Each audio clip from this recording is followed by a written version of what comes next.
In this episode of the Community Link, we learn about pothole repair in the city limits, we look at Mesker Park Zoo's conservation efforts for the eastern Hellbender salamander, visit the Pet Emergency Clink, and finish the show with a look at our graduating senior class.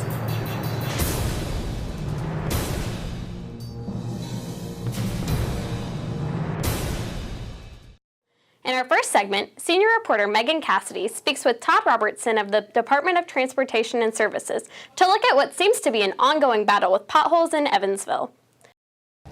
This is Megan Cassidy reporting from Bosse's EVSC Community Link. Today I'm here with Todd Robertson from the Department of Transportation and Services, and we are in a neighborhood talking about potholes today. Evansville sure has a lot of them, so Mr. Robertson, would you tell us, what is a pothole? Well, a pothole is a void in the pavement that's created either by element and traffic primarily. So what causes a pothole for the most part? It's a breakdown of the subgrade, which normally is caused by weather over time and over traffic patterns. And we have seen a lot of bad weather this winter, so how many potholes have you guys filled over the course of this winter season? This winter we filled over 8,000 potholes throughout. Golly, that's a lot of potholes. So how much area does the Department of Transportation cover here in Evansville? We cover the entire city limits. We don't go outside the city limits, and we don't do the state highways that come through the city, but we cover within the city limits. Okay, so how many street miles would you say? There's over 510 lane miles within the city that we are responsible for once the engineering department accepts them as a road for the city, and then we take in perform repairs on those roads. Kind of walk me through the process of filling potholes. Well, primarily we have, when the call comes in for us, we'll get a call from someone in the community, and then we log them into our database. And once we log them into our database, and then we'll assign them to a crew by basically primarily as they come up. When they come up, they get assigned to a crew. Then the crew would take and load up their equipment, and then they go out on a daily assignment to certain areas that according to what is listed in our database, and then they'll come and we do what is called an actual throw and roll method, where you take and pull pothole mix, whether it's a cold or hot, primarily a cold patch. We'll take it out of the truck on a shovel, throw it in the hole, and then we'll roll the truck over it, and that's what we call a throw and roll cold patch mix. So could you kind of elaborate the difference between a hot mix and a cold mix? And a cold mix, it's more like, think in terms of more if something comes in a bag. That's not the way it comes to us, but you can get them actually in a bag and do it and pour it out of a bag. And as long as it's maintained at a certain temperature, you can do it and it'll fill it in. We can use it during the winter time. But a hot actual mix, we have to get it from the plant. And it comes out extremely hot, as you would think, as opposed to the cold patch. And then we do a cutout. And normally it takes, we do that for larger areas and larger repairs. And then we'll come out, cut out, pour it in, and then we'll have a piece of equipment to roll over it. So it's a little bit different process. A lot of times I heard that they're not always potholes. So what do people usually confuse potholes with? Well, sometimes we get people who report to us where it may be a sinking street cut that they consider it as a pothole, or a manhole cover scenario, they may consider that as a pothole. And when we have those issues, then we'll report those to the appropriate department. On average, about how many potholes do you think are filled per day by the street maintenance department? On average, we do about 175 potholes a day. Oh my goodness. So oftentimes we see a crew out fixing potholes and stuff, and then a couple days later we're still getting that bump. So could you kind of explain what's going on there? Well, it depends on the elements. If we come back and you basically a cold patch or a cold repair, it is designed to be just that. Sometimes it will last, and if the right element and right traffic pattern, you may see that hole appear again, and so that's why it's called just kind of a patch, as opposed to more of a repair. When we do a more of a repair job, we actually do a cutout, and then we take a bigger area, and then we try to put the hot patch in it, as we were talking earlier. But as a bright point for the city of Evansville, in the future we're getting a new piece of equipment where we can make some repairs that are lasting repairs as opposed to a patch. So here in the background we got a little bit of stuff going on. Could you kind of talk about what's going on right now? Well, in this particular situation, this is a concrete street here, and so therefore we've had the concrete breakdown, the subgrade breakdown. So they came along and reset the subgrade, and now they're going to do a concrete patch here. And so this is a little bit different than an asphalt repair that we do also. So we're going to go ahead and take a look to see what they're doing back here behind us.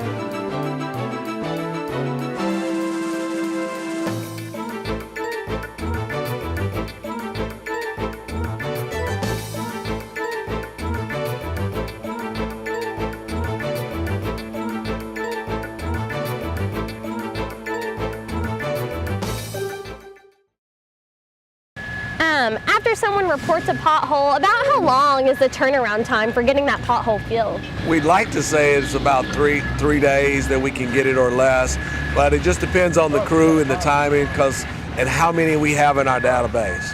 Okay, so I imagine there are priority potholes, like the ones on the bigger roads, and then the smaller subdivision potholes. Is that kind of taken into account as well? We do take those into consideration if in fact we have some main thoroughfares that are experiencing extremely large potholes. We have one in town, matter of fact, that made the news just recently, and we went right out and took care of that. Awesome. So is there a long-term solution for potholes, you think? Well, the main thing that we try to do is for long-term and longevity is we try to do preventive maintenance. If we can do preventive maintenance, that helps to extend the life of the road.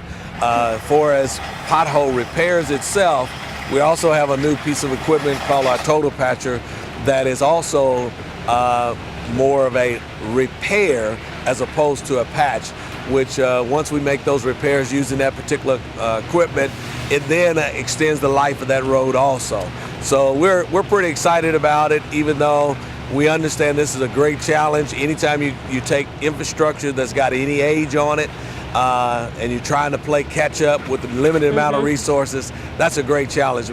But we're trying our best to do what we can. Kind of fun. It is. We enjoy it. Cool. Thank you for joining me here today. It's been really helpful in understanding all this. Thank you for having me. I appreciate it.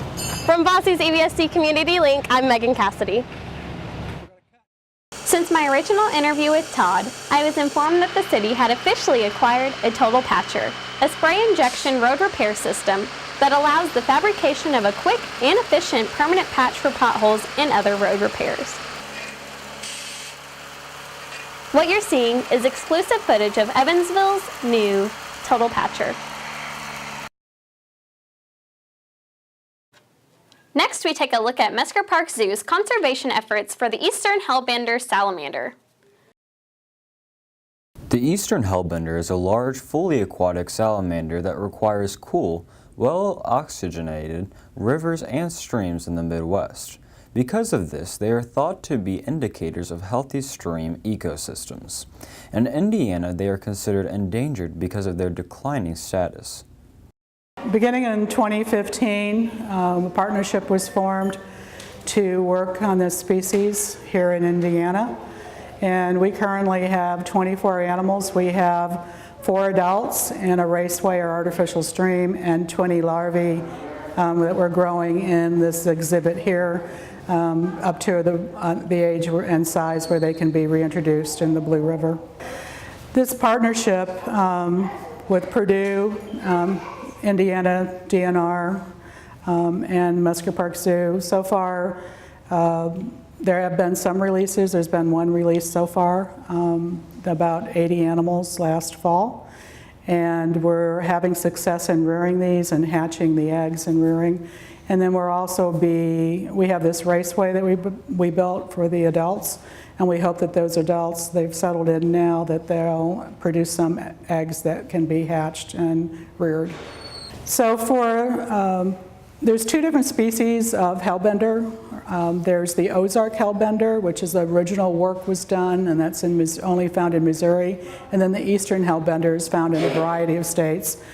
One of the ways to preserve the Ozark Hellbender has, again, because they just don't reproduce that well in the wild and you can increase the numbers quickly, is to create an indoor artificial stream, and then you can get those eggs right away. Nobody's eaten the eggs haven't degraded in any way, and then by rearing those, you're going to have a lot more little larvae, little babies faster.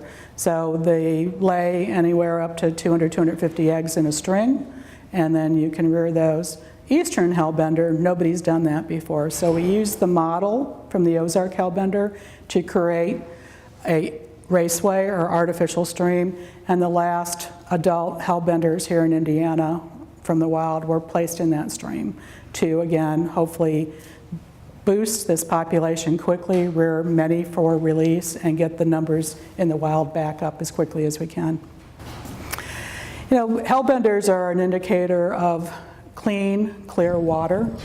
So some of the things we can do, the really simple, don't pollute. When you're near a stream, do not be dumping things in that water. If you live anywhere that you live, try and minimize the amount of pesticides that you're using, because those are going to wash downstream and end up in the blue. And then also when you're doing recreational things, don't leave your garbage behind. Don't throw it in the water thinking somebody else is going to take care of it. It affects all the animals in that stream. Don't fence off a portion of the river and allow your livestock to go down there and drink, because in the midst of doing that, they're leaving other little calling cards behind that go in the water, and they're just disturbing that clarity of that water and sending more mud and sludge downstream. And then when you're canoeing or floating, just try not to stir up stuff. Don't, again, throw things out. You can go to a number of zoos and see one Hellbender on exhibit in an aquarium. What's different about this is nobody gets to see behind the scenes unless you go on a special tour or are invited back. What we've tried to do here is we've got to rear these animals anyway, and we wanted you to have a window on what is involved with that. So in this, there's several different aquariums. We measure and weigh the Hellbenders periodically and make sure that their transponders are working. And as they may grow at different speeds, we graduate them to a bigger and bigger aquarium. And then when they get to a certain level, then they're released in the wild. And this is actually called head starting, because you're giving them a better chance to grow quickly and to survive. They're not out in the wild where they're being eaten by raccoons or whatever, and it's just a safe place to rear them. But this is the only setup at this point where in any zoo that you can actually see rearing of Hellbender larvae. I think it's going to catch on. Up next, we visit the Pet Emergency Clink in Evansville to learn about the services they provide to pet owners. Hi, my name is Dr. Sarah Henry. I'm a staff veterinarian here at the Pet Emergency Clinic. I'm one of 3 veterinarians here. I've been a veterinarian for a little over 16 years, and I've been here at the emergency clinic for approximately 10 years. So we serve a lot of people in Southern Illinois, Western Kentucky, Southern Indiana. You'd have to go to one of the big cities surrounding us otherwise. So we are quite an asset for our area. Emergency medicine can be a little bit different than daytime practice. It's almost like a human ER. You never really know what's going to come through that door. Certainly we see minor emergencies to major emergencies. So certainly in that way, we are similar to a daytime practice, but like your kids at home, pets, who are also some people's kids, tend to get sick at night and the weekends and the holidays. You might ask, what would we consider an immediate emergency? That would be the case where you have a pet that is actively bleeding, a pet that is unconscious, has suffered some kind of trauma. And we see lots of different traumas here. Probably the most common that we see in this area would be pets that have been hit by a car. And certainly that can be pets that have been thrown from a car. Shock is one of the most serious things that we can see. Shock can happen related to pets that are losing lots of blood, or it can be related to a major trauma that's caused a drop in blood pressure. Some of those examples would be a pet that's had a trauma, been in a fight with another animal, or fights between dogs or between cats with other species like coyotes. Certainly bloat is another severe illness that we can see that can present in shock. That's when a dog, usually a larger giant breed sized dog, for some reason has an enlargement of their stomach. Their stomach starts filling with gas, fluid, maybe food. There might be some other materials they ate in there. And that is life-threatening in itself, but even worse if the stomach would rotate. We call that gastric volvulus. That's certainly another emergency that we can see here on a fairly regular basis. Generally, we are going to probably hospitalize here those more serious emergencies once we stabilize them. Some pets that are not in having as many serious side effects to their illness or injury can often be treated and sent home.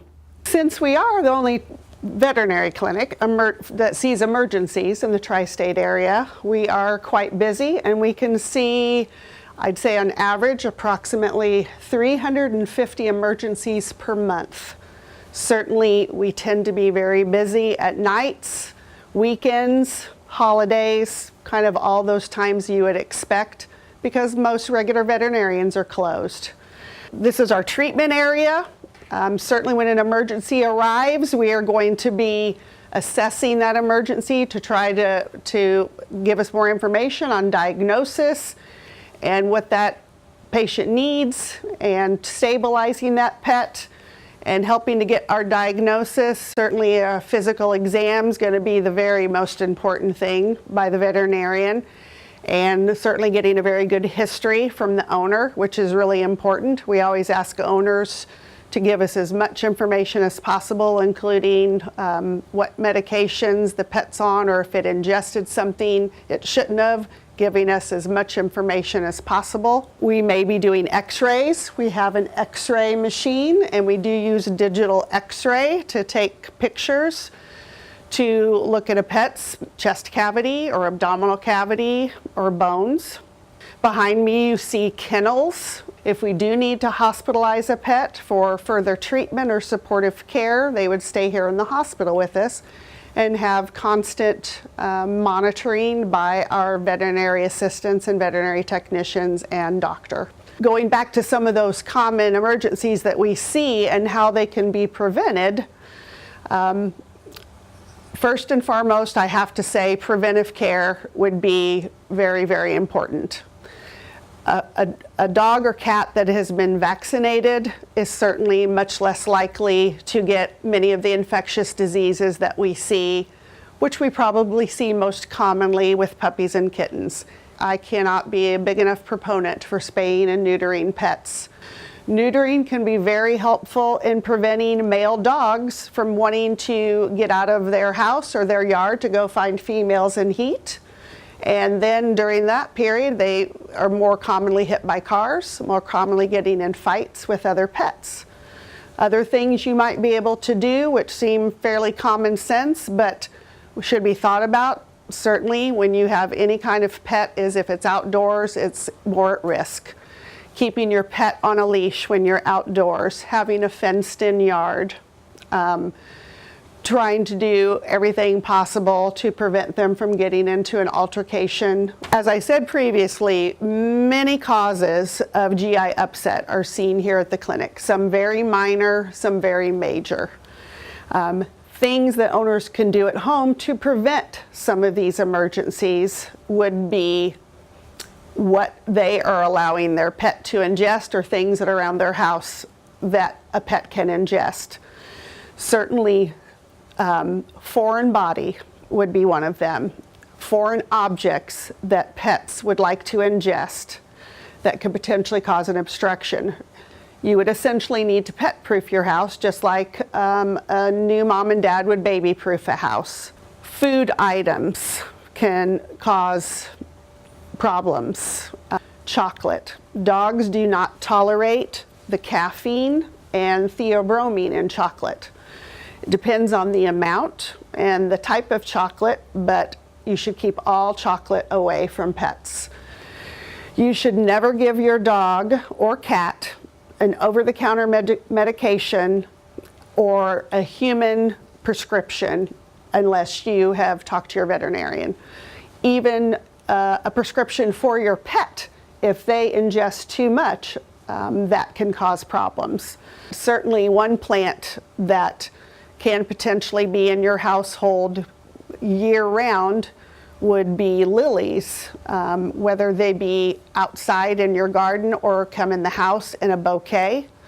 All parts of true lilies are extremely toxic and lethal to cats.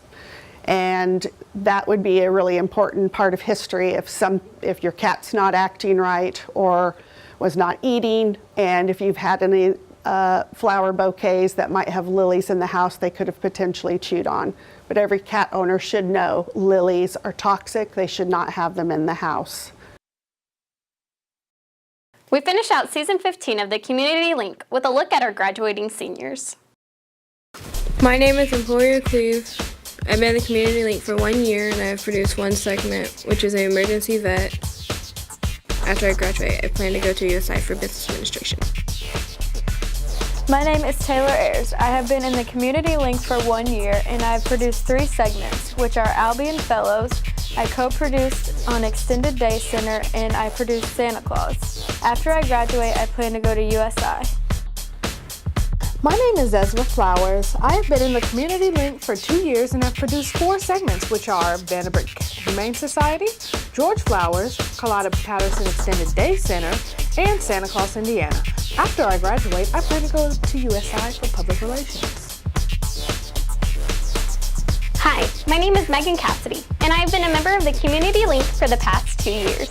The majority of the segments I have been involved with include me being in front of the camera, but some of my favorite segments include Gilda's Club, Skin Cancer Awareness, and Potholes. In the fall, I plan to attend the University of Southern Indiana to double major in sports management and radio and television broadcasting, while obtaining a major in sports communications. It's been a blast. Hopefully you'll see me again. My name is Austin Stibe, and I have been with the Community Link for 2 years now. Over the years, I have produced many segments, but my favorite one was the Lick's Ice Cream Factory. After I graduate, I plan to attend UCM to study computer science and run on the track team. What's brackin'? My name is David Bland. I've been in the Community Link for 2 years. I produce about 10 segments, my favorites being M-Track, Michelle Walker, Scuba, and my PSA over depression. My plans after I graduate is to attend Western Kentucky University.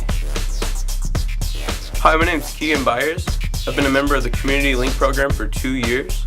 I've done 4 segments. In order of when I did them, I did one over the train downtown. I did one over the veterinarian at the zoo. I did one on a local boxer, and how the EVSC does snow days. And after I graduate, I plan on joining the workforce. My name is Christian Helmer. I've been in the Community Link for 3 years, and I've produced 2 segments. One is the Henry Cook Mansion, and the other is Mesker Park Zoo's conservation efforts with the Hellbenders. After I graduate, I just plan to work. We hope you enjoyed the show. If you'd like to see other stories from our vault, visit the link on the screen. Tune in next month for a new episode of Bosse's EVSC Community Link.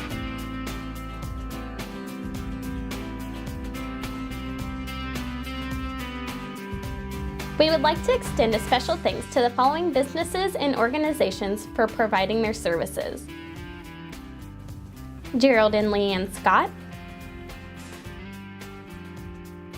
Sharon Adams with Timeless Photography, and the Acropolis Mediterranean Restaurant. This has been a Bulldog production.